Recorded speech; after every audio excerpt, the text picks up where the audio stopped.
अस्सलामु अलैकुम वरहमतुल्लाहि वबरकातुहू। वालेकुम अस्सलाम वरहमतुल्लाहि वबरकातुहू।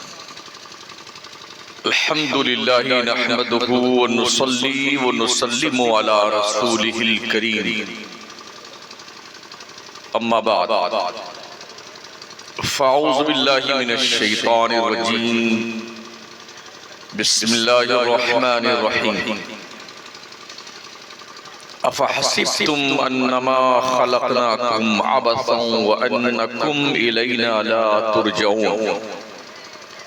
वक़ाल अल्लाहु अज़्ज़ व जल्ल अला मक़ामिन आख़र व इम्मा युनसियन्नका शैतान फ़ला तक़उद बअद ज़िक्रा मअल क़ौमिज़ ज़ालिमीन।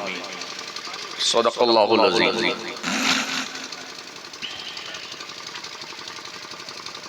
मेंबरे नूर पे रौनक अफरोज जमात अहले सुन्नत के बावकार साहिब फजीलत उलमाए मिल्लत इस्लामिया, मद्दाहान मुस्तफ़ा, शोराए गिरामी कदर, अइम्मे मसाजिद अहले सुन्नत, तालिबाने उलूम नबविया, नक़ीब मिल्लत, हाज़िरीन बज़्म, इस्लाम की फ़तमा पर्दानशीन माओ और बहनों, बच्चियों, पहली बार आपके इस इलाके में अल्लाह ने कुछ कहने और सुनने का मौका अता फरमाया है। रात के 1:10 हो चुके हैं तकरीबन, जब मैं आपके दहलीज़े समाअत पर कुछ बातें रखने के लिए हाजिर हूँ। दुरूशी पढ़ लें। अल्लाहुम्मा सल्लि अला सय्यिदिना मौलाना मुहम्मदिन व अला आलिहि व सहबिहि व बारिक व सल्लिम। सलातो व सलामुन अलैका या रसूल अल्लाह, अलैका सलातो व सलाम। मुझसे पहले आपने खिताबात भी समाअत किए हैं और कई नातें और मनाक़िब भी आपने सुन ली। जलसे का उन्वान इस्लाहे मुआशरा कॉन्फ्रेंस है। इस तनाजुर में मुझे कुछ गुजारिशात करनी है। अपने काबा की हिफाजत हमें खुद करनी है। अब अबाबीलों का लश्कर नहीं आने वाला।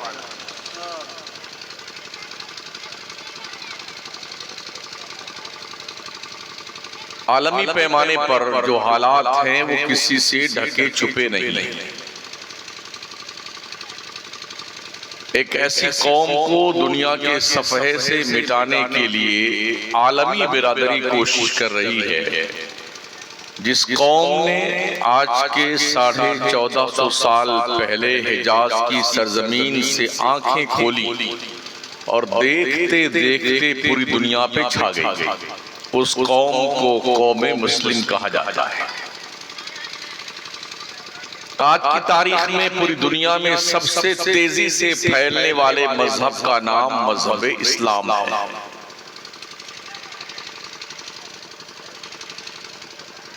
दुनिया यूं ही इस्लाम की दुश्मन नहीं है। लोग कहते हैं यार बहुत लोग दुश्मनी करते हैं मुसलमानों से, इस्लाम से, ये वो फला रखा। जानते हो दुश्मनी क्यों करते हैं?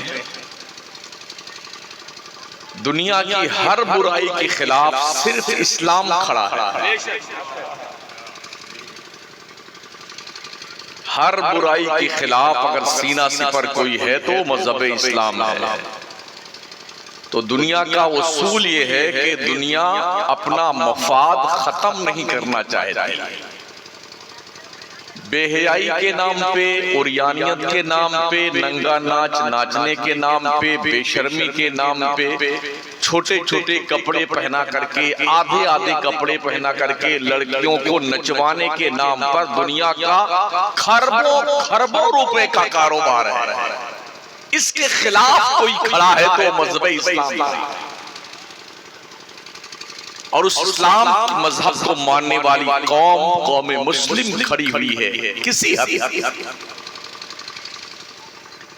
इसलिए दुनिया इस्लाम की भी दुश्मन है और मुसलमानों की भी दुश्मन है।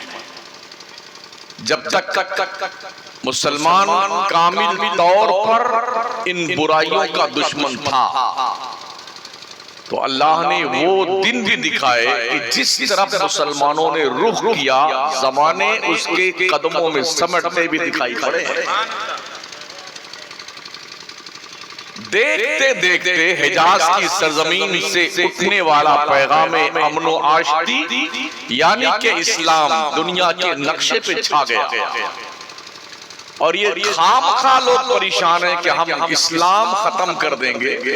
किसी का बाप इस्लाम न खत्म कर पाया है न कर पाएगा, ये फैक्ट है। हम खत्म हो सकते हैं, इस्लाम खत्म नहीं होगा जी। 313 जब बदर के मुजाहिद थे तब तो इस्लाम खत्म नहीं हुआ। अब तो दुनिया का हर 5वां इंसान मुसलमान है। 2.5 अरब की तादाद है आज की तारीख में दुनिया के नक्शे पे मुसलमानों। काश ये 2.5 अरब मुसलमान ढंग का मुसलमान बन जाता ना, तो इंशाल्लाह हम पूरी दुनिया को पानी पिला देते। मगर इतना बिगड़ा हुआ है, इतना बिगड़ा हुआ जिसका कोई हिसाब किताब नहीं। अगर छोटा सा गांव है वहां भी 10 पार्टी है। ऐसा लड़ता है मर्दूद की पूछो मत। झगड़ा इस पार्टी से उस पार्टी से उस पार्टी से, 10 है तो 10 रास्ते जा रहे हैं। कोई आपसी इत्तेहाद नहीं है, मोहब्बत नहीं है, इत्तेफाक नहीं है, इंसानियत नहीं है, शराफत नहीं है, हया नहीं है। जिसके मन में जो आता है उधर मुंह उठाए चला जाता है। आज के हालात में भी दुनिया को देखने के बाद भी हमारी दिमाग की बत्ती नहीं जलती। हमने होश के नाखून नहीं लेने, हमें शऊर नहीं आता। मौत सर पे मंडला रही है और फिर भी हम घुस घुस के तमाशा करने और देखने के लिए तैयार हैं। क्या फिलिस्तीन का ये सुलगता हुआ मैटर कोई मैसेज तुम्हें नहीं देता? तकरीबन 4.5 महीने में 40,000 मुसलमानों को कत्ल कर दिया गया। ये एहसास आपको नहीं होता है? पूरा का पूरा शहर कब्रिस्तान की शक्ल में तब्दील कर दिया गया। क्या एहसास आपको नहीं होता है? हजार औरतों की इफ्फतें नीलाम हो गई। क्या आपको शऊर नहीं आता है? नन्हे नन्हे बच्चे जिन्हें ज़िबा कर दिया गया, क्या आपको शऊर नहीं आता है? जहां पर बाज़ाब्ता तौर पर खाना खाने के लिए सामान नहीं है, और आपने भी वीडियो देखी होगी, जंगल की घास खाते हैं बच्चे। घास का जूस निकालकर माएं हल्का फुल्का नमक डाल के अपने बच्चों को जिंदा रखने की कोशिश कर रही है। क्या कसूर उनका है? सिर्फ यही ना क्यों मुसलमान है? हम खैरियत और सुकून में हैं, इसलिए हमें ऐसा लगता नहीं है कि ऐसा कुछ हमारे साथ भी हो सकता है। मगर दुनिया ने बड़े अच्छे प्लान बनाए हुए हैं कि एक के बाद एक माहौल अपने कंट्रोल में लेना। वक्त रहते हुए बेदार हो जाए, जाग जाए। अल्लाह का फरमान है, व इम्मा युनसियन्नका शैतान फला तक़उद बअद ज़िक्रा मअल क़ौमि ज़ालिमीन। अगर शैतान के बहकावे में आकर तुमने जालिमों के साथ, बदमाशों के साथ, इस्लाम दुश्मनों के साथ दोस्ती की पेंगे बढ़ानी शुरू कर दी है और उनकी मजलिसें अटेंड करनी शुरू कर दी, जब तुम्हें बताया जाए ये गलत है तो मान जाओ तुम्हारी भलाई इसी में है। फला तक़उद बअद ज़िक्रा मअल क़ौमि ज़ालिमीन। याद दिलाने के बाद जालिमों के साथ उठना बैठना छोड़ दो। अपने ईमान वाले दोस्तों से, भाइयों से मोहब्बत, अखुवत, इंसानियत, प्यार, ये सब इसकी पेंगे बढ़ाइए ना, क्या दिक्कत आती? दुनियावी मफाद के लिए अगर हम अपने रिश्तों को तोड़ते हैं, काटते हैं, आपसी भाई भाई में एक भाई दूसरे भाई का जानी दुश्मन बना हुआ है, कब तक ये कब तक आप करेंगे? एक ना एक दिन ऐसे मरेंगे ना, ऐसे मरेंगे पता नहीं चला कहां जाओ। हमने उन बच्चों की वीडियोस भी देखी हैं जिनको पीने के लिए पानी नहीं मिलता, जो सड़क पर पानी बहता है, गंदा पानी, वो पानी पी रहे बेचारे जान बचा रहे। एक देखी वीडियो, वो लकड़ी खा रहा है, लकड़ी अंदर मुंह में ले गया, काट काट के कूच करके अंदर खा नहीं पाता तो उल्टी हो जाती है। भूख लगने के बाद आदमी तो ईंट और पत्थर भी खाने लगता है। ये दिन आज उस मुल्क का मुसलमान देख रहा है जो क़िबले अव्वल के तहफ़्फ़ुज़ के लिए तन मन धन की बाजी लगा संगीनों के साए, बंदूकों के साए में फिर भी नमाज नहीं छोड़ते। इस गांव का नाम मतलब क्या है? अल्लाह अकबर, अजीब व गरीब नाम, झुनझुनी।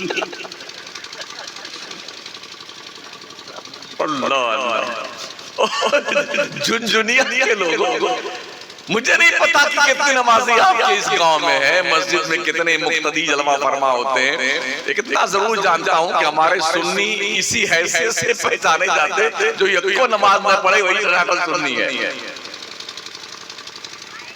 यही हाल हमारा है। कहीं 5 नमाजी हैं, कहीं 10 नमाजी हैं। रमजान शुरू हुआ था, अल्लाह अकबर, वजू खाना और बाथरूम तक खड़े हैं, हमको भी पढ़ना, और 4 दिन गुजरे फिर गुल। और फिर जैसे शब कदर आई ना 27वीं शब, फिर तशरीफ लाए, ईद की नमाज पढ़ा, फिर गुल। लॉकडाउन के पीरियड में बेटे ऐसे आस्तीन चढ़ा के मौलाना लोगों के लिए तूफान बन गए। मौलाना तुम्हारे बहुत की मस्जिद है, तुम 5 लोग कैसे पढ़ोगे? हम भी पढ़ेंगे। कितने मौलाना बेचारे मारे भी गए, लेकिन अब उन बदबख्तों का पता नहीं चला वो तशरीफ कहां ले गए जो जंग करने आते हैं। इसलिए मेरे आका अलैहिस्सलाम के प्यारे दीवानों, सुधर जाओ, समझ जाओ। अपनी खैरियत इसी में है कि हम इस्लाम की बाउंड्री में आ जाए, दामने इस्लाम में पनाह ले ले। अल्लाह ने आपको बेमकसद नहीं पैदा किया है। वो फरमाता फहसिबतुम अन्नमा खलकनाकुम अबसा, क्या तुमने ये गुमान कर रखा है हमने तुम्हें आपको बेमकसद पैदा कर दिया है? व अन्नकुम इलैना ला तुरजऊन, और क्या तुम ये सोचते हो कि तुम पलट कर मेरे दरबार में नहीं आओगे हिसाब देना? कितनी बदमाशी कर, कितनी गुंडागर्दी कर लो, अय्याशी, फहाशी, बेशर्मी, बेहयाई, बेगैरती। एक दिन मरोगे ना, और फिर जब अल्लाह की जनाब में जाओगे, फिर आपको हमको हिसाब देना है। अल्लाह के प्यारे पैगंबर फरमाते हैं, जब तक बंदा अपनी जिंदगी के एक सेकंड का हिसाब अल्लाह को नहीं दे लेगा, उसे कदम उठाने की इजाजत नहीं दी जाएगी। कदम उठाने अल्लाह को हक है पूछने के। और उस दिन जब अल्लाह कुर्सी अदालत पर इस्तवा फरमाएगा, अर्रहमान अलल अर्श इस्तवा, रहमान कुर्सी अदालत पर इस्तवा फरमाएगा जैसा कि उसकी शान के लायक है। और फिर वो फरमाएगा, लेमनिल मुल्कुल यौम, और दुनिया में प्रधान जी, सरपंच साहब, एमएलए साहब, सठियाए हुए सेठ साहब, मालदार साहब, फॉर्च्यूनर में जलवा फरमा करके आई बाई शाही मारने वाले, दो आज किसकी बादशाहत है? लेमनिल मुल्कुल यौम। बताओ, सब चुपचाप गूंगे होंगे, जुर्रत न होगी अल्लाह को जवाब देने। फिर अल्लाह फरमाएगा, लिल्लाहिल वाहिदिल क़हार, आज उस कहर फरमाने वाले रब की बादशाहत है। बादशाह पूछेगा बंदों से, हमने तुम्हें पैदा किया था, तुमने क्या किया? तुम जवाब देने की तैयारी करो ना अपने रब को। जो बिल्कुल क्लीन थे वो जिंदगी भर रोते रोते रोते रोते आंखें उनकी घुस गई उनके चेहरे में, अल्लाह को मनाते। और हम 2 मरतबा गुनाह कर अल्लाह तौबा, अल्लाह तौबा, समझ जाए बुरा माफ हो गया। हजरत आदम ने एक बार जन्नत में शैतान की साजिश की बुनियाद पर अम्मा हव्वा के प्रेशर में आकर के वला तक़रबा हाज़िही शजरा, दरख्त के करीब जाने से अल्लाह ने मना किया था और उसका फल खा लिया उन्होंने। एक बार दुनिया में भेजेंगे ना, 300 साल तक रोते रहे, उसे एक खताए पैगंबराना पड़ा, एक लग़्ज़िशे पैगंबराना पर 300 साल तक आंसू बहाते रहे, एक खताए। आप मुझे बताओ, हम और आप कितने आंसू बहाते हैं? हमारे पास क्या एक ही गुनाह है? इतनी बड़ी फहरिस्त है कि फहरिस्त का भी दामन तंग हुआ जा रहा है गुनाहों से। कितने रोते हैं अल्लाह के जनाब में। कभी खौफ खाए? बड़ा प्रोटोकॉल लोगों का होता है, आइए तो बेल बजाइए, पहले हमसे पूछिए, फिर हमारे घर में आइए, यूं करना और यूं करना और यूं नहीं करना। अभी एक वीडियो वायरल हुई थी, एक बंदा गया कब्रिस्तान में तो देखा कि एक जज साहब की कब्र है। अस्सलाम वालेकुम जज साहब, कैसे हैं आप? खैरियत से? क्या आज भी आपका प्रोटोकॉल चलता है? बताइए ना जज साहब, क्या आज भी आपके पास परमिशन लेके आना पड़ेगा? जज साहब, क्या आज भी आप फैसले सुनाते हैं अपनी कब्र के अंदर से? इस तरह से वो बंदा गुफ्तगू कर रहा है मरे हुए जज से। इतने में उसे हाजी साहब की कब्र दिखी, दौड़ के उसके पास, अस्सलाम वालेकुम हाजी साहब, कैसे हैं हाजी साहब, नवाजी साहब, तबीयत ठीक है आपकी? बज़ाहिर ये वीडियो इंसान को शायद तफरीह तबाह लगे, मगर समझने वालों के लिए बहुत बड़ी इबरत की बात है। यार, मरने के बाद सबसे पहले तो आदमी का नाम बदलता था। जिंदों में नाम था तो मर गया, मुर्दा है, मुर्दा है, मुर्दा है, डेड बॉडी। कोई नहीं कहता खान साहब मरे, मर गया, मर गया साहब, जल्दी करो, जल्दी करो, अरे नहला दो, जल्दी करो। 2-4 घंटा पूरा घर रोएगा, उसके बाद कब तक रोगे? आंसू सूख जाता है। फिर चंद अरे भाई साहब सबर कीजिए ना, इन्नल्लाह माअस साबिरीन, इन्नल्लाह माअस साबिरीन। सबके साथ ऐसा होता, बस पूं पा करके खत्म कहानी। और हम तो ये मरे नहीं, उसी वक्त जंगें शुरू है। ये गाड़ी कौन लेगा, वो गाड़ी अब्बा की कौन लेगा, ये मकान कैसे बांटा जाएगा, वो कैसे बांटा जाएगा। किस दुनिया के चक्कर में हम आकर के अपने खुदा को भूले बैठे, रब को फरामोश किए बैठे, इस्लाम के कानून का मजाक उड़ाते हैं। हमारे घर में औरतें अपनी बच्चियों को छोटे छोटे कपड़े पहनाती हैं और क्या कहती हैं, अभी तो छोटी बच्ची है, छड्डी छोटी सी पहनती है, टॉपर पहनती है, आगे चल के सब ठीक हो जाएगा। कुछ ठीक होने वाला नहीं है, अभी से ठीक कीजिए। खिश्ते अव्वल चू नहर में मार कज दीवार कज। बुलबुले शिराज फरमाते हैं, अगर दीवार की पहली ईंट टेढ़ी रखी जाएगी ना, तो चाहे कितनी ऊंची दीवार बना ले, वो दीवार टेढ़ी ही रहेगी। इसलिए बचपन में ही अपने बच्चियों और अपने बच्चों को मुस्तफा करीम के उसूल मुबारका के दायरे में रख करके जीने का शऊर दीजिए, ताकि आगे चल करके वो कनीज़े फातिमा की हैसियत से हमारी बच्चियां पहचानी जाएं और गुलाम हुसैन की हैसियत से हमारे बच्चे पहचाने जाएं।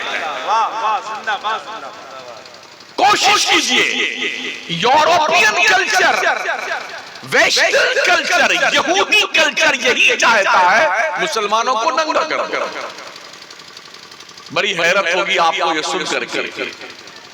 आप सोचते होंगे 57 मुल्क मुसलमानों के हैं, फिलिस्तीन तकरीबन 80 साल से दंश झेल रहा है, लोग मर रहे हैं, शहीद हो रहे हैं, कत्ल हो रहे हैं, जेलों में सड़ रहे हैं। क्या वजह है? ये 57 मुल्क के मुसलमान क्यों नहीं बोलते हैं? क्यों नहीं बोलते हैं? वो सुन लीजिए।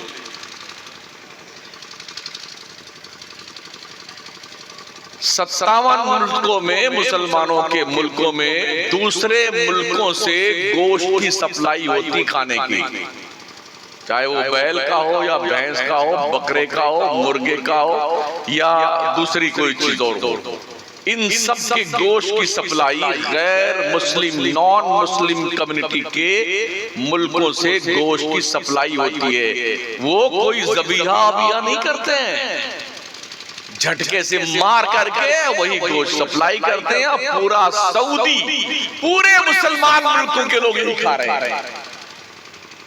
और करीब करके समझा दूं, ब्राजील से सबसे ज्यादा गोश्त की सप्लाई गल्फ कंट्रीज में होती, जो बंद गोश्त मुर्गा सुर्गा का, बकरे का आता है।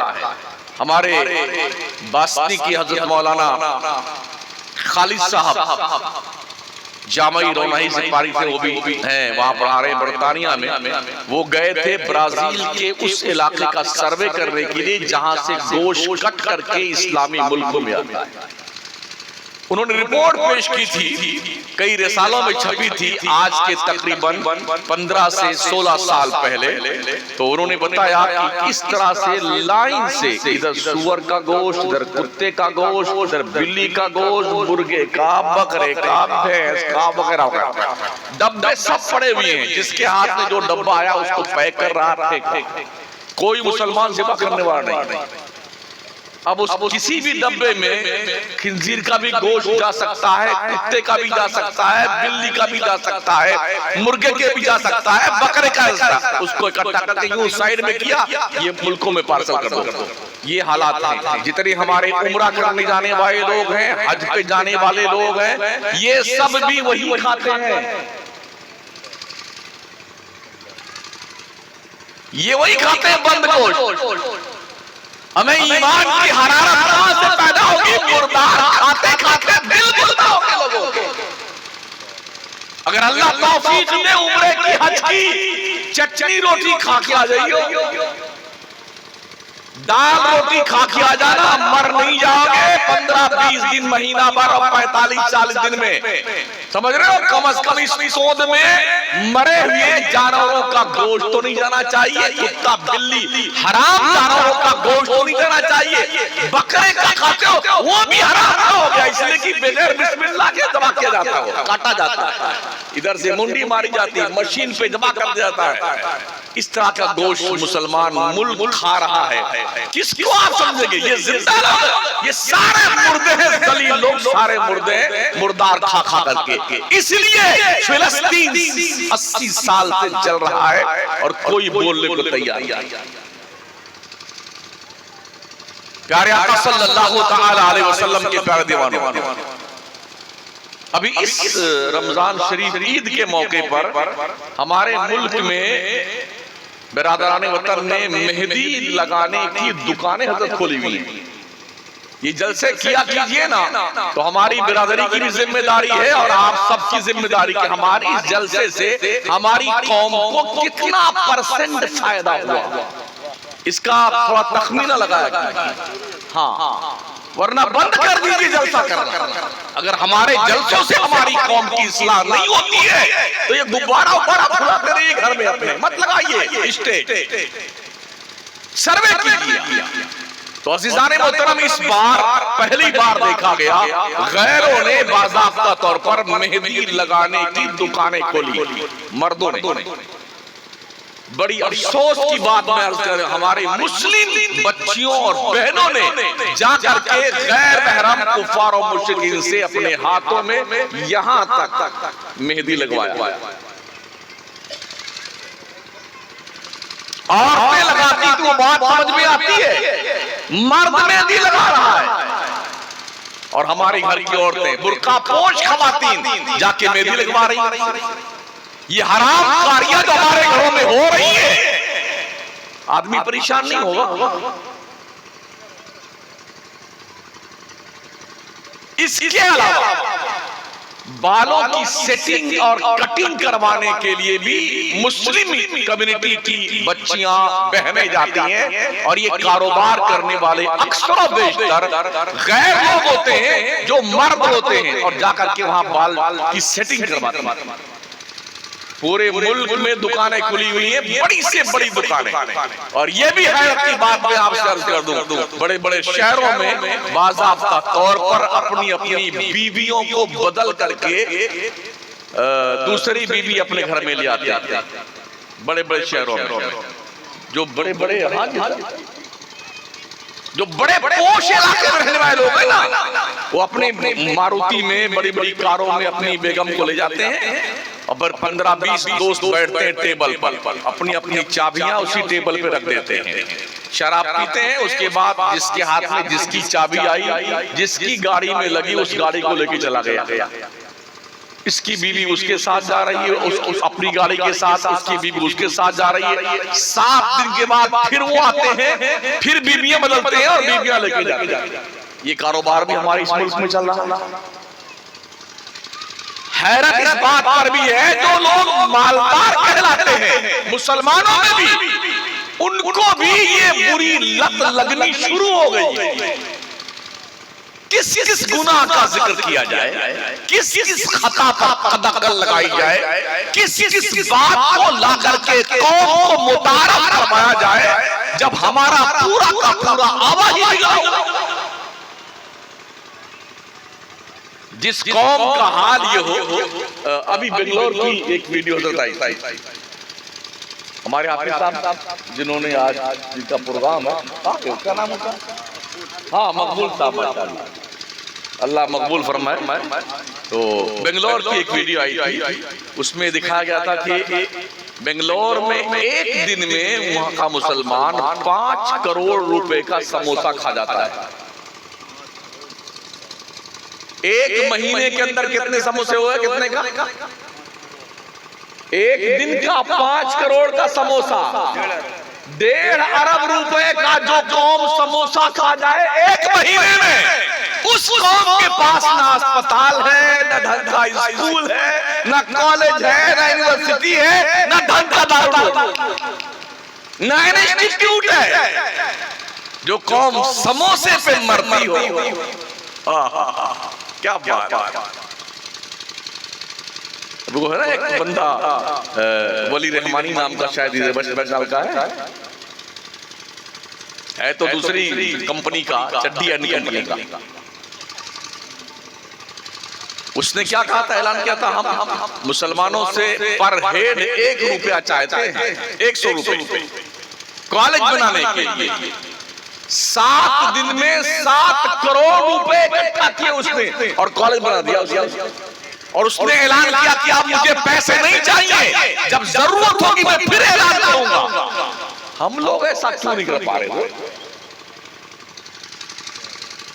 एक मकसद चल रहा है, उसी में मरे जा रहे हैं, जूझे जा रहे हैं जी, तनख्वाह नहीं निकल रही है जी, पढ़ाई नहीं हो पा रही है, अब ये खाने पीने का सामान कहां से इंतजाम करें? एक मकसद नहीं चल रहा हमसे।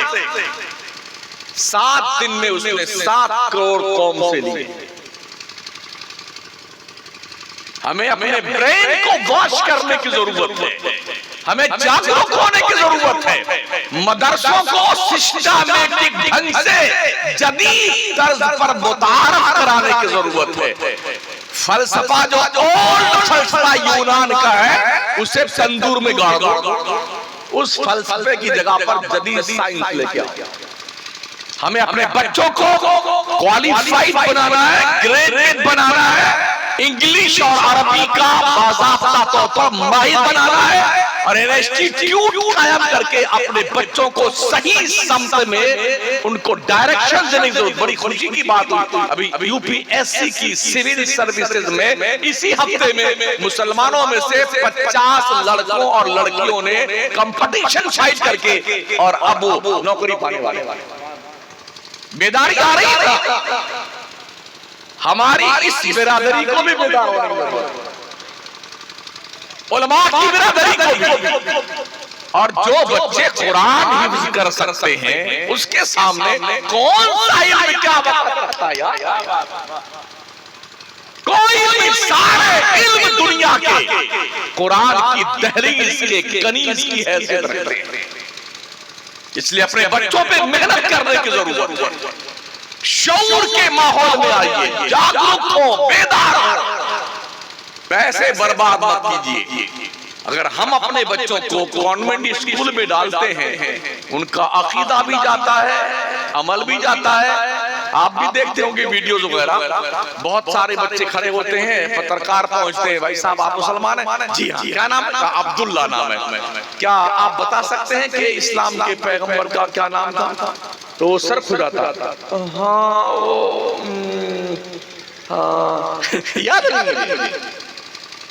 याद नहीं मुझे।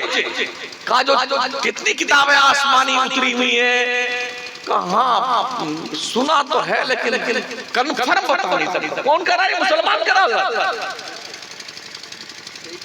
कॉलेज में जो बच्चा आपका पढ़ने जाता है, गैरों के कॉलेज में, गैरों के स्कूल में, गैरों के यूनिवर्सिटी में, उस बच्चे से आप ये तवक्को न रखें आपका बच्चा दीन का जानकार होगा, दीन का गद्दार बन के आएगा।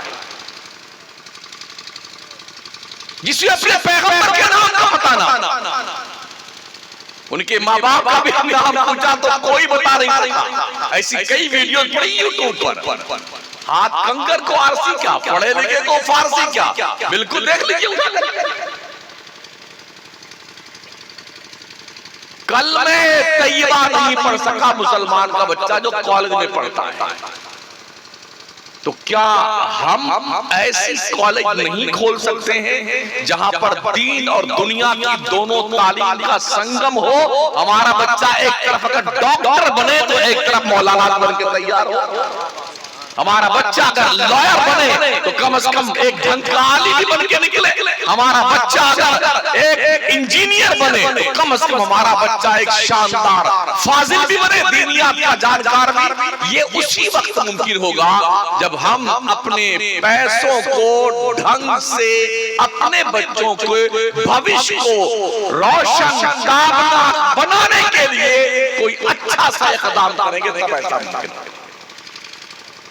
हम भी देखते हैं रमजान शरीफ में बेचारे मौलाना लिए बेचारा रसीद भाग रहा, बम्बई, कलकत्ता, लुधियाना, कश्मीर, राजस्थान, दिल्ली, लखनऊ, गली गली की खाक छानता बेचारा। 10-10 रुपया, 15-15, 20-20 रुपया थोड़ा थोड़ा करके कुछ पैसा इकट्ठा करके लाता है।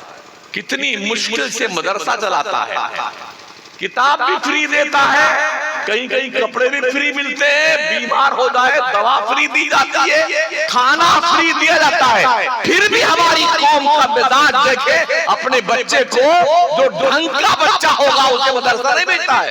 हाँ, जो बिल्कुल मंद बुद्धि का होगा ना, बुद्धू छाप, उसको बनाना पड़ेगा। बढ़िया वाले लड़के को डॉक्टर बना देते हैं, कॉलेज भेजेगा पढ़ने के लिए। इसलिए इस पैटर्न को उलमा को बदलने की जरूरत है। फ्री में कोई तालीम नहीं दी जाएगी। जो चीज फ्री में मिलती है उसकी वैल्यू समझ में नहीं आती है। बच्चों को फीस ली जाए, उनसे फिर तालीम दी जाए, फ्री में। दूसरा ऑप्शन ये रखा जाए, एक लक्ष्य मुतय्यन कीजिए। अगर बच्चे ने आपके पढ़ लिख करके इम्तिहान दिया, फाइनल इम्तिहान में उस टारगेट को उसने पार किया, तो आप उसे बाज़ाब्ता तौर पर कुछ परसेंटेज के हिसाब से जो है उसकी मदद कीजिए, स्कॉलरशिप दीजिए। अगर बच्चा ढंग का पढ़ के लेके 90% नंबर लेके आ गया, 95% लेके आया, तो आप उस बच्चे की 50% फीस माफ कर दें स्कॉलरशिप की हैसियत से, ताकि बच्चे के तालीम का तसलसल न टूटने पाए। इस फ्री वाला जो सेशन चल रहा है, अगर हमारे उलमा ने इसे नहीं बदला ना, तो आप मांगते रहिए, चंदा करते रहिए, आपकी जूतियां फटती रहेगी, कौम सुधरने वाली नहीं हजरत। बड़े अदब के साथ बंद कीजिए जो चल रहा है हिसाब किताब, बिल्कुल फ्री नहीं पढ़ाना है बच्चों को। कोशिश और अल्लाह के नबी फरमाते मन जद्दा वजदा, जो कोशिश करता है उसे वो चीज मिल जाती है। अस्सैउ मिन्नी वल इत्मामु मिनल्लाह, कोशिश अपनी तरफ से होती है, पूरा तो अल्लाह करता है ना, मगर कोशिश तो कीजिए।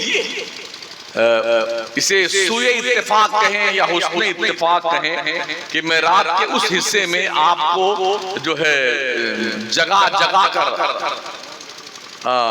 जगाने की कोशिश कर रहे हैं और आपके कानों पे हथौड़े मार रहे हैं जब सोने का वक्त है ना।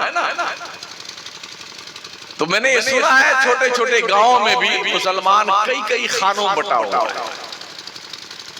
मत बटो साहब, अपने सफों की दरारें खत्म करो, इंतशार खत्म करो। आपका वजूद दुनिया के नक्शे पे शजरे ममनुआ बनता जा रहा है। आप हैरत करेंगे, 2-4 बार हमारे साथ ऐसा हादसा पेश आया। फ्लाइट में जब बैठा मैं तो कुछ आगे जब गया, मेरी सीट आगे थी, तो पीछे से क्या बोलता है बिरादरे वतन, ये पाकिस्तानी कहाँ जा रहा है। हमको क्या बोलता है, ये पाकिस्तानी कहाँ जा रहा है। क्योंकि हम मुसलमान हैं ना, हम तो अपना आईडी प्रूफ छुपा नहीं सकते हैं। ये लाइसेंस माशाल्लाह दाढ़ी का, टोपी का लाइसेंस है, कुर्ता पजामे का लाइसेंस है, और इस्लामी जो कल्चर हमारा है और अल्लाह की इबादत का जो कुछ जलवा अपने कर्म से अल्लाह अता फरमाता है, उसके जरिए से वो रौनकें जो होती हैं, हम तो दूर से पहचाने जाते हैं मुसलमान हैं। जो आदमी जिसको पता पैंट बुशर्ट पहने हुए, दाढ़ी नहीं है, टोपी लगाता है, तो उसको तो कोई नहीं पहचानता कि मुसलमान है कि नहीं है। लेकिन हमसे पूछें हमें किन किन हालात का सामना करना पड़ता है सफर करते वक्त, और मां से पूछें इन्हें किन किन हालात का सामना करना पड़ता है। तो दुनिया तो आपका वजूद भी झेलने को तैयार नहीं है, और फिर भी आप हैं कि मगन है, मस्त है, जिंदगी खैरियत से गुजर जाए, मौज कर ले, इसी का नाम जिंदगी नहीं। अपने बच्चों पर ध्यान दीजिए, अपनी बच्चियों पे ध्यान दीजिए। जो उम्र शादी की है उस उम्र में शादी कर दिया कीजिए बच्चों और बच्चियों की। कैरियर बनाने के धुन में बच्चियां 35-35 साल तक पढ़ती रहती हैं। इस जंगलीपन के जंगल से अपने बच्चियों को बाहर निकालने की जरूरत है। 30 साल 35 साल मोबाइल लंबा हाथ में, एक फिंगरप्रिंट के नीचे नंगी तस्वीरें, बेहयाई, बेशर्मी, ओरियानियत, जहन्नम का दरवाजा खुलता है। उसको लेकर के अकेली लड़की कहाँ पढ़ रही जी, वो कलकत्ता में पढ़ रही, कहाँ पढ़ रही, दिल्ली में पढ़ रही, कहाँ पढ़ रही, वो अलीगढ़ पढ़ रही है, अकेले। ओहो, लड़का है कहाँ, वो कलकत्ता का, लड़की कहाँ की है, उधर दिल्ली की, दोनों पढ़े कहाँ पर, उधर अलीगढ़ में, एक ही कमरे में रह रहे हैं, दोनों अजनबी, तीनों अजनबी। अब्बा समझते हैं मेरी गुड़िया तो इंजीनियर बन रही है, डॉक्टर बन रही है, लॉयर बन रही है, और फिर जब जानते हो मामला गड़बड़ होता है तो अब आते हैं हजरत एक तावीज़ बना दी। हमने देखा है हजरत के बाद जो तावीज़ बनाते हैं, हजरत तो मेरी बच्ची जो है वो थोड़ा यूं हो गई है, तो कोई तावीज़ बना दे। तो अब कौन सा, जब बड़का पलीता लग गया तो अब कौन सा पलीता काम करेगा। इसलिए जरूरत इस बात की है, बालिग होने के साथ साथ जो कुदरत की तरफ से सिग्नल होते हैं एक जवान बच्चे को और बच्ची को, खाना पीना मिल जाने के बाद तीसरी चीज ख्वाहिशात नफसानी की तकमील के लिए इसकी जरूरत होती है, और इसका एक खूबसूरत तरीका जो इस्लाम ने दिया है उसे निकाह कहते हैं। जब बच्चियां और बच्चे बुलूगत की मंजिल में कदम रख दें, अगर इन्हें बचाना चाहते हैं तो जल्दी से जल्दी उनका रिश्ता तय करके उन्हें शादी उनकी कर दी जाए। कैरियर बनाने के धुन का इंतजार ना किया जाए। इस कैरियर बनाने के दौर में जब हम साउथ इंडिया में गए ना, एक एक घर में दो दो तीन तीन लड़कियां, किसी की उम्र 40 साल की है, किसी की 45 साल की है। अब उनकी शादियां नहीं हो रही, तो वो अखबार में उनके नाम का एडवर्टाइज छपता है, फलाना ये नाम है, इनके अब्बा का ये नाम है, पढ़ी लिखी खातून है, MBBS की हुई है, लॉयर है, इंजीनियर है, सफेद रंग है, गेहुआ कलर है, इतना कद, इतने फीट का कद है, जो ख्वाहिशमंद है वो रिश्ते पे इस नंबर पे राब्ता कायम करे। अखबार ये जरूरत क्यों पेश आती है? शादी की जो उम्र है, उस उम्र के सरहद को क्रॉस कर लेने के बाद देशी ने यही मामला आएगा। इस्लाम की हर बात में कोई न कोई हिकमत जरूर है, इसे समझने की जरूरत है, पढ़ने की जरूरत है, जानने की जरूरत है। ये सीख कहां से आएगी हमें और आपको? जलसों में तो ये कुछ सिखाया कम जाता है, इसलिए कि हमें जो तकरीर याद है हम वही तकरीर कर करके सुभान अल्लाह कहलवा के चले जाएंगे। नकीबे मिल्लत साहब खूब नायरा जिंदाबाद। अरे भाई साहब, हम कुछ समझा ही नहीं सके कौम को, तो हमारी जिंदाबाद क्या है? जिसको जो तकरीर याद होती वो तकरीर करके निकल जाता है। मैं तकरीर याद ही नहीं करता, कभी नहीं याद किया। आपको देखता हूँ, रास्ता चलता हूँ, गली कूचे में चलता हूँ, जो देखता हूँ, जो पढ़ लेता हूँ, पुरानी आयात और अहादीस नबविया से उसका कंपेयर करके वही तकरीर में करता हूँ। तो अरे इमाम साहब को कैसे पता चल गया कि ऐसा होता है? ये कहते हैं लोग, कैसे पता चल गया? अरे हमने पता चल जाता भाई साहब, लोग चल के आगे बताते हैं कि इमाम साहब ऐसा हो गया, उन्हें पता कि यही बोलेगा, दूसरा कोई बोलने वाला है नहीं, तो आके बताते कि ऐसा ऐसा हुआ। इसलिए मेरे साथियों, झुनझुनिया गांव के लोगों, ओ झुनझुनिया वालों, खुदा के लिए झुनझुना मार के मत बैठियो, दीन सीखो। दीन अपने उलमा के पास आके दीन सीखो, अपने इमामों के पास आके दीन सीखो। ये दीन सिखाएंगे आप तो सही दीन के करीब। जलसों पे पैसे खर्च होते हैं, हम नारे लगवा के चले जाए ना तो अल्लाह क्या हम भी कूदे जाएंगे। हर मौलवी को, हर खतीब को ये समझना होगा, अगर हमने जलसों का मिसयूज किया है और देसी कौवा मराठी बोल बोल के गए ना, तो हम भी धुने जाएंगे के मैदान। इसलिए मैं ऐसी कोई लॉजिक नहीं पेश करता जो बाउंसर जाए। फसातो बलागत किसे कहते हैं? उलमा से पूछिए। आदमी अपनी बात मुखातब को समझा ले जाए, इसी को फसातो बलागत कहते हैं। और हम बिल्कुल गाड़ी उर्दू हैदराबाद और लखनऊ की मिला करके बढ़िया का मिक्सचर बना के बोले कि इसमें भी तर्जमान की जरूरत पेश आएगी, शमसुद्दीन ने कहा क्या है। तो ऐसी तकरीर का क्या फायदा?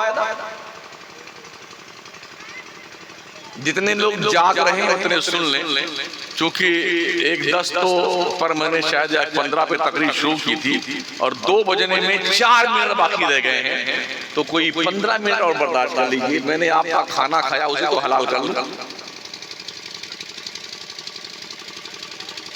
खुशी के मौके पे गालबन बच्चे की के खतना के मौके पर ये तौफीक भी बहुत कम लोगों को मिलती है, वरना कौन करता जलता यार खतना वगैरह के मौके पे।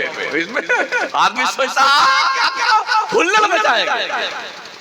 कुछ लोग शादी के मौके भी जलसा रखते हैं, प्रोग्राम के नबी के मिलाद की महफिल रख लो, जिक्र खुदा और रसूल हो जाए। बहुत कम लोग हैं, वरना इस मौके पे किसे दीन सूझता है? ढोल बजाओ जो पूरे शहर में बड़की वाली ढोल हो, और पूरी औरतें मिल करके खूब बजाएंगे। और कमाल ये है कि इनके गाने का कोई बहर नहीं है, ना रदीफ है, ना काफिया। ये सारे शायर बेचारे शर्मा जाए उनके साथ। शहबाज साहब ऐसे ही है ना, एक लाइन जो है 1.5 मीटर की है और दूसरी वाली लाइन जो है 15 इंच की है। एक दिन हम बैठे थे जयपुर प्लेटफॉर्म पे, तो अभी कुछ ट्रेनें चली हैं हमारे देश में जो कुछ धार्मिक स्थलों पर जाने के लिए नॉन मुस्लिम कम्युनिटी के बूढ़ों को जो है दर्शन करवाती है फ्री ऑफ चार्ज। तो खड़ी थी ट्रेन में दर्शन करवाने वाली और पूरा प्लेटफार्म भरा हुआ बुड्ढों बुड्ढियों से। तो जब ये फालतू में औरतें बैठती हैं तो इनको गाना ही सुनता है। तो हम भी अपनी ट्रेन के इंतजार में थे। तो एक ने शुरू किया, ऐसा सबको वो गाने याद होते नहीं, तो जो 4 5 7 साथ बैठी थी तो जितना मुंह उसका तो उसका मुंह देख उतने फैला के भी इस तरह से हमने आधा पौना घंटा उनका अलार्म सुना, जो अलार्म बज रहा था, लेकिन ये पल्ले नहीं पड़ा ये क्या कह रही है। इनके गाने लाल किताब में। अच्छा, ये हमारे मुसलमानों के यहाँ भी शादी ब्याह के मौके पे ही होता है, इल्ला माशाअल्लाह। वो भी जब बुढ़िया चावल चुनने के लिए वो भी यूं शुरू करती हो। अल्लाह के वास्ते ये जंगलीपन से अपने आप को बचाओ, दूर जाओ इससे। अब तो माशाल्लाह क्या बढ़िया बढ़िया नाते आ गई। हमारे शोरा ने बड़ा अच्छा कलाम पेश करना शुरू किया है, तो ये नाते याद कर लो ना, क्या दिक्कत आती है। जब आप चावल चुनने लगो तो नबी की नात गाना शुरू कर दो, बुजुर्गों की मनकबत पढ़नी शुरू कर दो, काम भी तुम्हारा हो जाएगा और नेकियों में तुम्हारा नाम भी लिखा जाएगा, वक्त भी पूरा आपका हो जाएगा, महफिल भी सुनी सुनी नहीं रहेगी, अल्लाह के रहमतों की बरसात भी होगी। और जिस कार्य खैर का तुमने उद्घाटन किया अल्लाह उसमें तुम्हें बामकसद और बामुराद फरमाएगा। कोशिश करो। मैं फिर ये अर्ज करूंगा आपसे, अपने बच्चों और बच्चियों को आईफोन देने की गलती मत करना। बहुत जरूरी है तो छोटा वाला दे दो, इतना छोटा वाला। सारा का सारा कबाड़ा इसी ने किया है, मोबाइल में। बेहयाइयां, बुराइयां, बेशर्मियां, अय्याशी, फहाशी। एक और गुनाह की तरफ मैं आपकी तवज्जो मबजूल कराऊं। रिश्ता तय हो जाने के बाद जानते हो क्या होता है? दोनों तरफ मोबाइल का आदान प्रदान हो जाता है, बड़का वाला मोबाइल। अब पूरी रात बेटे लगे हुए हैं, वो लड़का और लड़की पूरी रात। और जानते हो ऐसे ऐसे पोज, अल्लाह की पनाह, लड़का जैसा जैसा कहता है लड़की वैसे वैसे अपने कपड़े उतारती जाती है। फिर वो क्या करता है, सारी वीडियोस बना लेता है। साल 2 साल 3 साल जब तक शादी होने का नंबर आया ना, तब तक जो है बहुत दूर निकल चुके होते। फिर क्या कहता है, हम तो शादी नहीं करेंगे। अभी लेटेस्ट हमारे शहर मोहतरम में ये हादसा पेश आया, शादी नहीं करेंगे। 3 साल तक ये हंगामा है, बदतमीजी कायम था, 3 साल के बाद खत्म रिश्ता। फिर जानते हो क्या हुआ? वो जो फोटोज खींचे थे ना, उसकी बुनियाद पर लड़कियों का वो बदमाश लड़के ब्लैकमेलिंग शुरू करते। हम अपनी बच्चियों से, बहनों से गुजारिश करेंगे, खुदारा अपने इफ्फतो नामूस की हिफाजत करो। एक बार जब सफेद कपड़े पर कोई धब्बा लग जाता है तो कितना भी आला से धुलो, दाग धुलता नहीं है। एक लड़की की सबसे बड़ी चीज उसकी इज्जत और नामूस है। यही कलंकित हो गई, खानदान पर रुसवा होता है, खुद की इज्जत नीलाम होती है और माशरे में आप कलंकित होकर रह जाते हैं। इसलिए दिमाग पर, दिल पर कंट्रोल रखने की जरूरत है। माओ और बापो, जब बच्चियां और बच्चे 10 साल के हो जाएं तो इनके बिस्तर अलग कर दो। ऐसा नहीं कि एक ही बिस्तर पर 8 साल की लड़की सो रही है, 10 साल का लड़का सो रहा है, एक ही कंबल दोनों ओढ़े हुए। हमारे हुजूर फरमाते हैं जब बच्चे बच्चियां 10 साल के हो जाएं, इनके बिस्तर अलग कर दो, अलग, ताकि अखलाकी बीमारी के शिकार न होने पाए, अखलाक बिगड़ने न पाए। लेकिन ये हो रहा है, एक ही चारपाई पर 3-3 लड़के सो रहे हैं, 8-8 साल के, 9-9 साल का। सर्दी का मौसम है तो एक ही लिहाफ में 3-4 सो रहे हैं। इससे अखलाक बिगड़ते हैं। इस्लाम के पैगंबर ने हर उस मकाम पर हमें और आपको उंगली रख करके वार्निंग दी है, यहां से तुम्हारी जिंदगी की तबाही का आगाज होता है, लिहाजा यहां पर कदम लगाओ। इस्लाम शऊर का मजहब है, बेदारी का मजहब है, जागरूकता का मजहब है, और इंसान को औजे सुरैया पर पहुंचाने का मजहब है। इसलिए झुनझुनिया गांव के लोगों, झुनझुनिया मत बजाना।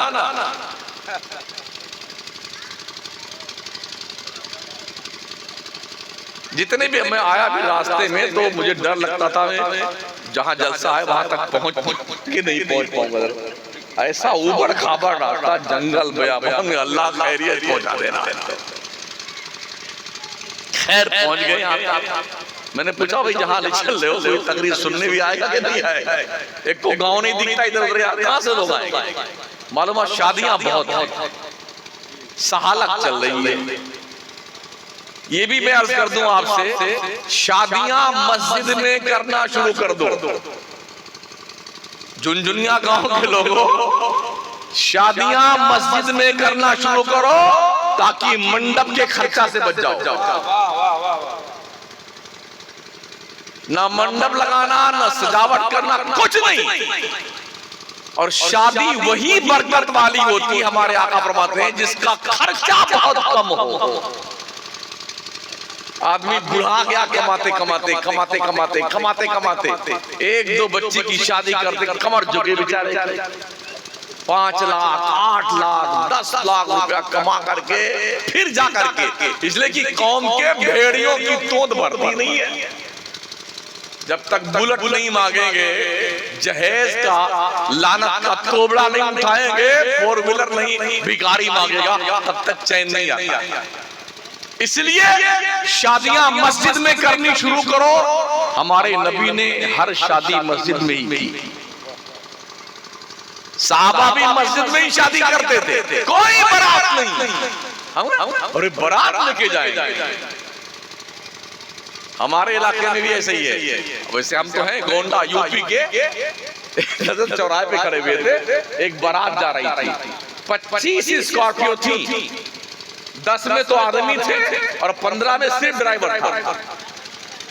मतलब ये बताने के लिए कि हम 25 स्कॉर्पियो लेके आए हैं, तो जिस कौम के लोग इतना सतिया जाए, पगला जाए, कि सिर्फ ये बताने के लिए ससुराल वालों को हम 25 स्कॉर्पियो लेके आए हैं, फ्री में आती है।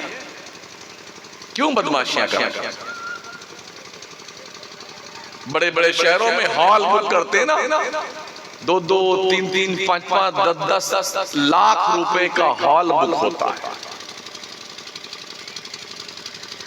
खर्चा कम कीजिए, जो खर्चा इस पे करते हैं उसी पैसे को अपने बच्चों और बच्चियों की तालीम पे खर्च कीजिए, तहजीब पे खर्च कीजिए, माशरे को क्लीन बनाइए, हर शख्स साझीदार बन जाए अपने झुनझुनिया गांव को झुनझुना बजाने से बचाने के लिए।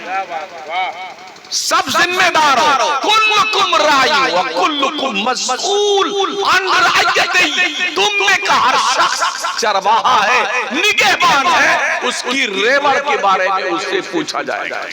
अगर पूरा गांव, एग्जाम्पल के तौर पर झुनझुनिया गांव का हर कैंडिडेट ये अहद कर ले, मुझे शादी सिर्फ मस्जिद में करनी है, ना बारात लेके जाएंगे, ना बारात लाने देंगे अपने घर पे, अकल ठिकाने आ जाए।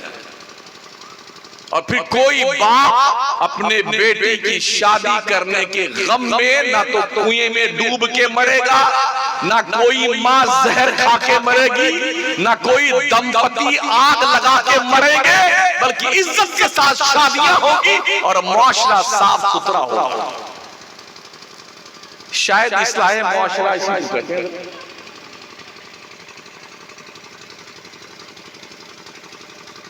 इस्लाह मुआशरा, खुशियों के मौकों पर भी अल्लाह की याद आनी चाहिए।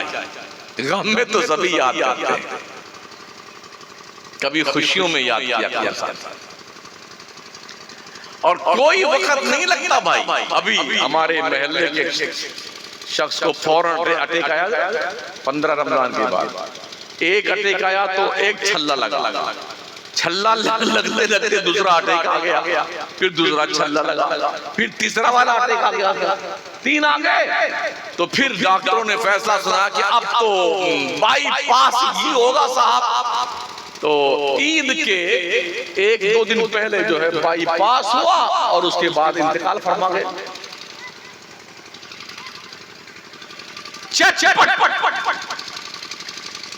बहुत जल्दी गुर्दे फेल हो रहे हैं अभी। और जब डायलिसिस शुरू होती है ना, तो फिर समझ जाओ अब दिन गिनती के दिन बचे हैं इनके, कब आ जाए परवाना इनका।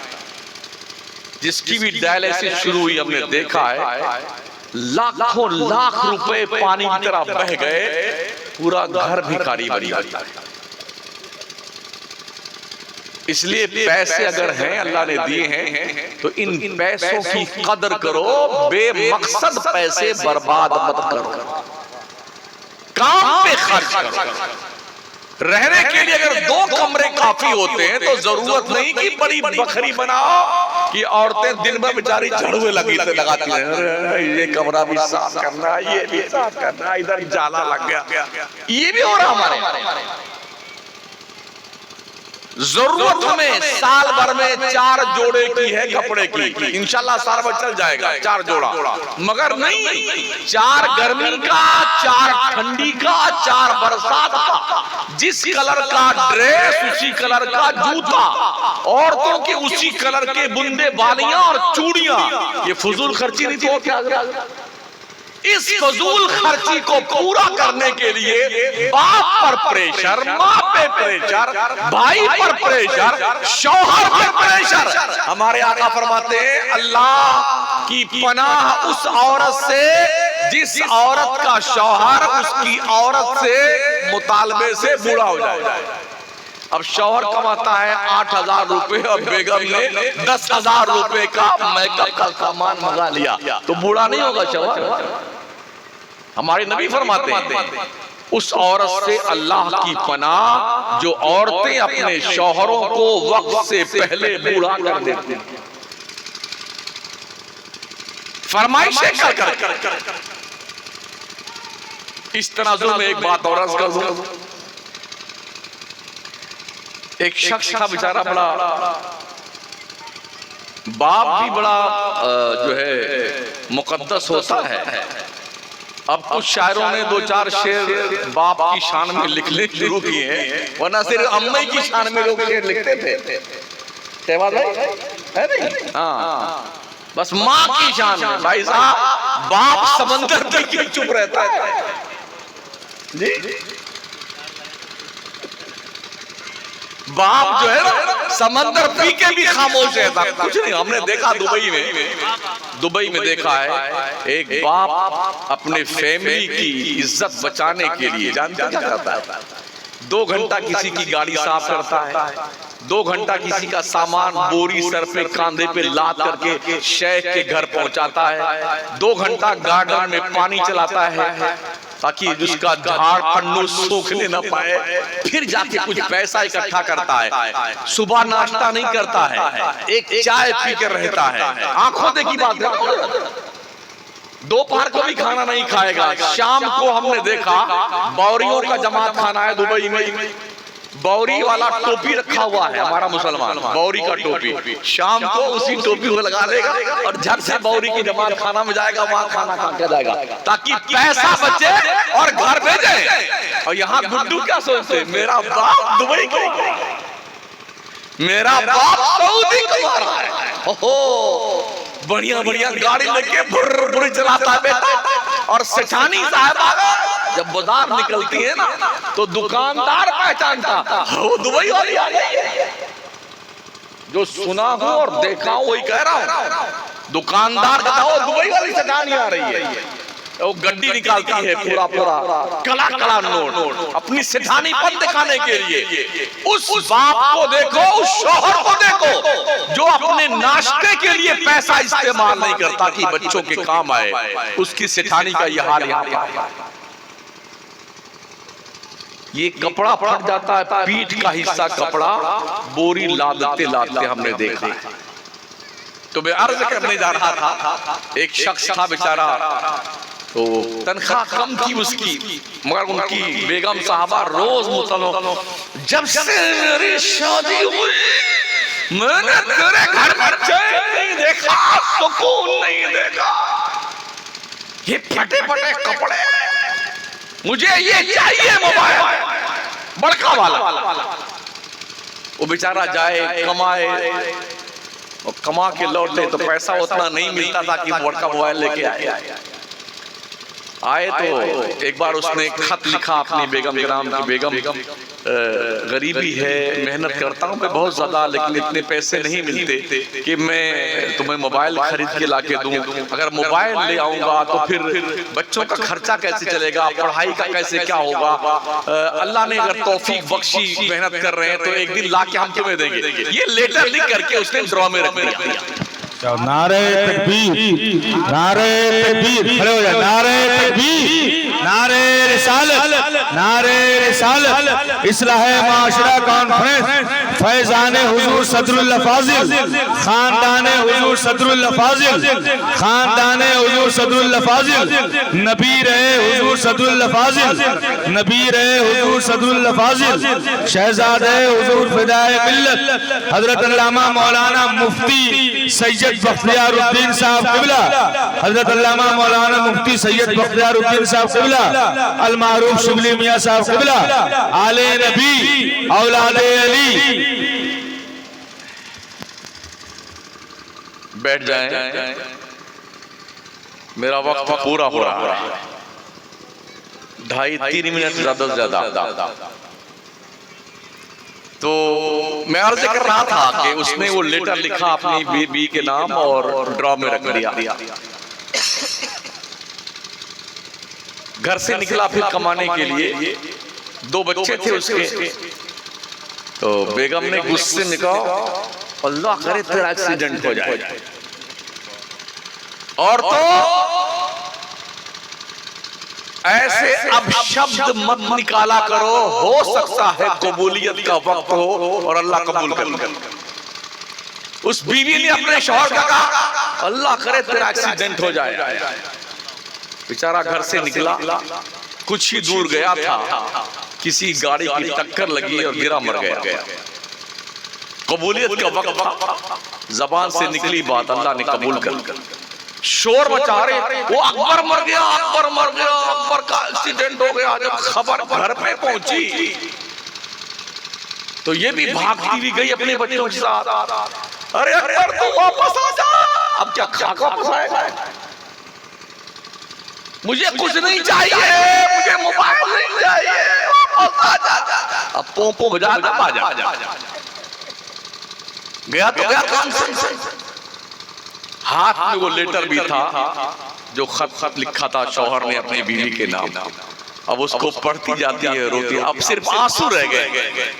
इसलिए शौहरों को बद्दुआएं मत दिया करो। शौहर कमाने जाए तो उनकी खैर और आफियत के साथ घर वापसी की दुआएं मांगती रहो। सजदे में सर रख करके आंसुओं की सौगात मौला की दहलीज में पेश करो, मेरे मालिक मेरे शौहर को खैरियत से घर में लेके आना, वरना जिस दिन ये साया उठ गया दुनिया में कद्र की नजरें तुम्हारी तरफ से फेर ली जाती। और ये भी बच्चियों बहनों सुन लो, बैठ जाओ 2 मिनट बैठ जाओ। हर घर में टुन्न पुन्न तो होता है भाई साहब, इस्लाह माशरा, हर घर में टुन्न पुन्न होता है। तो इस बात को लेकर के अपने ससुराल से भाग करके मैके मत जाइयो। पहले तो ये था मामला के शादियां बहुत दूर की जाती थी, तो मोबाइल तो था नहीं उस जमाने में, इसलिए दूर शादी करते थे कि अगर शौहर बीबी में या ननद भावज में कुछ टुनपुन हुआ तो जब तक खबर आएगी 100 किलोमीटर तब तक शोले जवाला ठंडा पड़ जाएगा, सब बहाल हो जाएगा मामला। अब ओए हो इधर किचन में है गुड़िया, हाँ अम्मी अंडा बना रही है, अरे अम्मी ननद ने तो ये कह दिया और सास बड़ी डोइन है, तो अम्मी क्या कहती, बस जल्दी से अपना सामान समेट, तेरा भाई जा रहा है जाकिर तुझे लेके आएगा। इस पागलपन से अपने आप को बचा कर रखना बच्चियों, इसलिए कि जब तक बाप और माँ जिंदा है तब तक तुम्हारे मैके में तुम्हारी आओ भगत होगी। जिस दिन बाप और माँ मरे ना तो तुम्हारी भावजे क्या करेंगे, चुपचाप बर्तन साफ कर तभी खाना मिलेगा। गलत तो नहीं कह रहा मैं, बर्तन साफ कर तभी खाना मिलेगा, गटर साफ कर तब खाना मिलेगा। वो दिन लग गए जब अब्बा हुजूर थे और अम्मी जानती, अब तो बाबत का जमाना आया। और लड़कियों तुम भी सोचो, अपनी ससुराल जाने के बाद अपनी अम्मी को शिकायत मत करते रहना, अम्मी हाँ भाभी पर कंट्रोल रखना, उससे बेलगाम नहीं, तू तेरा घर देख, अपने घर की देख रही, अपने भावत की देख रही है। बार बार मैके भी मत जाना बहनों बच्चियों, इसलिए कि बार बार जाओगी तो इज्जतें खराब होंगी। 6 महीने में साल भर में जाओ मैके, ताकि तुम्हारी भाव ननद आई क्या खाएंगे आप, बिरयानी, आज आपके लिए बिरयानी बनाऊंगी, मुर्गा वाली, बकरा वाली, माशाल्लाह आपको तो आज रहना ही पड़ेगा। ये आबरू बरकरार रखना, रोज पहुंचोगी ना, अरबी का एक सेंटेंस है जुर्गिबा तस्दुद हुब्बा, देर देर से मुलाकात किया करो ताकि मोहब्बतें बढ़ती रहे। रोज मिलेंगे, अरे रोज आके पार्टी पे तेरी चल तो कोई इज्जत नहीं होती। इसलिए प्यारी बच्चियों बहनों, अपने हालात को कंट्रोल में रखो, पर्दे में रहा करो, शराफत के दायरे में रहा करो, इज्जतों नामूस की हिफाजत किया करो।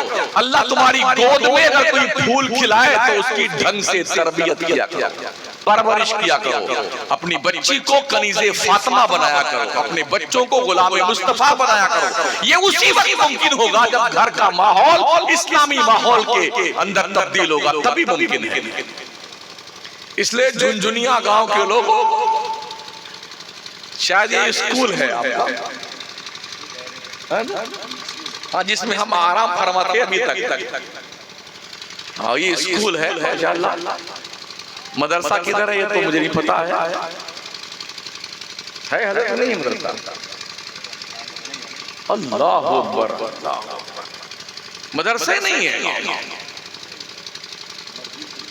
मस्जिद भी नहीं, मोहल्ला है। हमने तो दूर तक कोई मोहल्ले नहीं देखा, इधर जंगल से आया ऊबड़ खाबड़ यूं आड़ा आते हैं, अल्लाह जाने कहीं गाड़ी ना फाट पड़ गई खड्डे उड्डे में। कोई गांव देखा, ये कहाँ मोहल्ला है भाई? होगा शायद हमारी नजर ने खता की हो। तो हाँ, इसलिए आपसे बड़ी मोहब्बत से अर्ज है साथियों, हम भी चाहे तो इतना चिल्ला चिल्ला के तकरीर करें ना, मैं तो ये खूब नारा लगाएंगे हमारे हजरत, लेकिन हमें इससे कोई दिलचस्पी नहीं होती। तकरीरें समझाने के लिए होती हैं, जमाने के लिए नहीं होती। अगर हमारी जबान से कुछ बातें आपके समझ में आ गई तो मैं समझता हूं कि मैं तकरीर करके कामयाब हो गया। अगर मैं कुछ नहीं समझा सका आपको तो मैं समझूंगा कि मैं इतना बड़ा बेवकूफ था, राजस्थान से चल के आया और चिल्ला पुल्ला के चला गया। तो कुछ तो आप समझे होंगे जो मेरी तकरीर से आपने आज सुनी, आपने एकदम दो चार की तरह बात कर रहा हूं, कुछ तो समझ में आई होगी बात कि मैं आपसे क्या कहना चाहता हूं। मेहनत की कमाई कीजिए, हलाल रोजी खाइए, हलाल कमाइए, हलाल खिलाइए, भले चटनी रोटी खाइए, इसमें वो दम है ना, कसम रब्बे काबा की, एक टुकड़ा था इब्राहिम कंदोजी के जंबील में जो सूखी रोटी का था, उसे चबा करके ख्वाजा मोइन के मुंह में उतारा था ना, हलक से उतरने के बाद दिल की दुनिया मुनकलिब होकर रह गई। हलाल आज चिकन क्रिस्पी, चिकन बर्रा, चिकन फ्राई और चिकन चिल्ली और क्या क्या नाम है, इतना बेटे खा रहे, इतना खा रहे, खाते खाते खाते खाते ऐसा लगता है रमजान खाने के लिए आया। बंबई चले जाओ ना, मोहम्मद अली रोड पर पूरी रात, हर रात शबे बरात, इतना खाता है मुसलमान, दिन भर रोजा रात भर खाना, दिन भर रोजा रात भर खाना। भाई साहब रहम करो अल्लाह के वास्ते, इस सोद शरीफ पे इतना जुल्म मत करो। रोजा इसलिए आया है ताकि भूख का एहसास करो, जो आदमी खाना नहीं पाता है वो कैसे जिंदा रहता है, इसलिए रोजा आया। अब पता नहीं हम में से कितने लोग अगला रमजान पाएंगे, कितने नहीं पाएंगे, ना मुझे पता है ना आपको पता है। जिसने जितनी इबादत करी वो जाने, उसका काम जाने, अल्लाह ने कबूल किया कि नहीं किया ये भी मुझे पता नहीं है। समझ रहे हैं? अल्लाह के नबी ने फरमाया है, मन क़ाम रमज़ान ईमानन व एहतिसाबा गुफ़िर लहू मा तक़द्दम मिन ज़म्बिका व मा तअख़्ख़र। मन क़ाम रमज़ान ईमानन व एहतिसाबा गुफ़िर लहू मा तक़द्दम मिन ज़म्बिक व मा तअख़्ख़र। जो कोई रमजान के महीने में ईमान और एहतिसाब के साथ रोजा रखे, जो कोई रमजान के महीने में ईमान और एहतिसाब के साथ क़याम करे, तरावी पढ़े, नमाजें पढ़े, अल्लाह उसके अगले और पिछले गुनाहों को माफ कर देता है। अब ये ईमान और एहतिसाब समझने का विषय है, इसे अपने आलिम से, अपने इमाम से, अपने महल्ले के मौलाना से समझने की कोशिश कीजिए, ताकि आप में से, हम में से जो अगले रमजान तक जिंदा रहे और अल्लाह वो बहारें मैसर करे ना, तो ईमान और एहतिसाब के साथ रोजा रखना सीखें, ईमान और एहतिसाब के साथ रमजान में क़याम करना सीखें। बस ये चंद गुजारिशात थी मेरी, जो मैंने आपकी खिदमत में नजर की हैं, इस उम्मीद के साथ के अमल करेंगे। हर छोटे की जिम्मेदारी है कि बड़ों की इज्जत करे, हर बड़े की जिम्मेदारी है छोटों से प्यार से, मोहब्बत से पेश आए, माँ बाप का एहतराम कीजिए, मुआशरे में हर बड़े की इज्जत कीजिए। आका फरमाते हैं अक्रिमू करीम कुल्ला कौमिन, हर मजहब के बड़े की इज्जत कीजिए। इज्जत करेंगे अल्लाह आपकी इज्जत में, वकार में 4 चांद लगाएगा। बस दोस्ताने मोहतरम, मैंने आयत पढ़ी थी, अल्लाह फरमाता है व इम्मा युनसियन्नका शैतान फला तक़उद बअद ज़िक्रा मअल क़ौमिज़ ज़ालिमीन। अगर शैतान के भुला देने से, बरगला देने से तुमने गलत महफिल अटेंड करनी शुरू कर दी है, तो याद दिलाए जाने के बाद उस महफिल में बैठना छोड़ो। हमारा मुस्लिम युवा तबका जुआ, शराब, कोरेक्स, सट्टा, अफयून, गरार, हेरोइन, ये पीने, खाने और खेलने का आदी बनता जा रहा है। नजर रखो कहीं आपका बच्चा इस लत में मुब्तला तो नहीं हो। याद दिलाए जाने के बाद गलत संगत छोड़ दो। और अल्लाह ने फरमाया, क्या तुम ये सोचा है कि अल्लाह ने तुम्हें बगैर मकसद के पैदा किया है? अफहसिबतुम अन्नमा खलकनाकुम अबसा व अन्नकुम इलैना ला तुरजऊन। तुमने क्या ये सोच रखा है कि अल्लाह ने तुम्हें बेकार पैदा किया है? नहीं, कोई मकसद है पैदा करने का। अयहसबुल इंसानु अन युतरका सुदा, क्या इंसान ये गुमान करता है कि अल्लाह उसे यूं ही छोड़ देगा, आजमाइश में मुब्तला नहीं करेगा? अल्लाह की आजमाइश पर अल्लाह गवाह है, हम आप पूरे नहीं उतर सकते। इसलिए रब से दुआएं मांगा करो, अल्लाह हमें आजमाइश में मुब्तला मत करना, अपने महबूब की नालैन के सदक़े हमें आजमाइश से बचा कर रखना। और अल्लाह दुआएं कबूल करता है। उसने कहा है अल्लाह दुआएं कबूल करता है, उसका नाम तव्वाब है, तौबा कबूल करता है। वइज़ा सअलका इबादी अन्नी फ़इन्नी क़रीब उजीबु दावतद दाई इज़ा दआन। बंदो दुआ मांगो, मैं तुम्हारी दुआएं कबूल करता हूँ। बस अल्लाह को राजी करो, रसूल अल्लाह को राजी करो।